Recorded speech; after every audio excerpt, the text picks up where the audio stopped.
बहुत समय पहले की बात है। एक सुंदर राज्य था, सत्यनगर। वहाँ के राजा का नाम था राजा वीरेंद्र सिंह। राजा बहुत न्यायप्रिय, दयालु और समझदार थे। लेकिन एक दिन उन्होंने देखा कि उनके राज्य के लोग धीरे धीरे आलसी और स्वार्थी होते जा रहे हैं। राजा ने सोचा, अगर मेरे लोग मेहनती और ईमानदार नहीं रहेंगे तो राज्य कैसे फलेगा फूलेगा। उन्होंने एक परीक्षा लेने का निश्चय किया।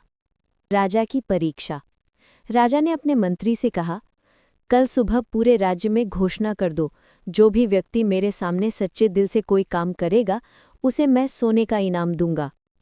अगले दिन महल के दरवाजे पर भीड़ लग गई। कोई राजा को नाच दिखा रहा था, कोई गाना गा रहा था, कोई अपनी दुकान के सामान की तारीफ कर रहा था। हर कोई सोच रहा था कि राजा उसे सोना देंगे, पर राजा चुपचाप सबको देखते रहे और किसी को भी इनाम नहीं। एक गरीब किसान का आगमन। दोपहर के समय एक गरीब किसान आया। उसके कपड़े मैले थे, चेहरे पर पसीना था, लेकिन आंखों में सच्चाई थी। वो राजा के सामने झुककर बोला, महाराज, मैं कोई गाना नहीं गा सकता, ना ही कोई कला दिखा सकता हूँ। मैं तो बस खेत में मेहनत करता हूँ। आज मैंने एक पौधा लगाया है जो कुछ महीनों में आपके बाग में छांव देगा।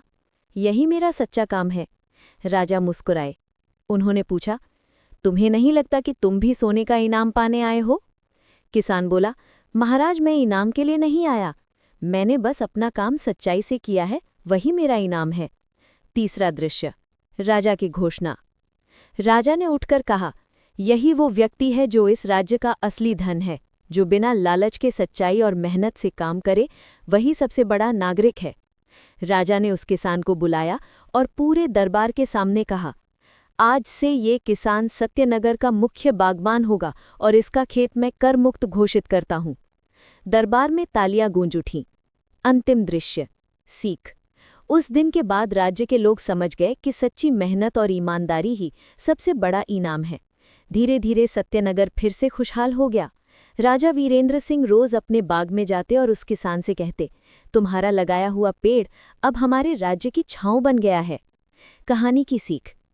सच्चाई और मेहनत का फल हमेशा सबसे मीठा होता है। क्या चाहो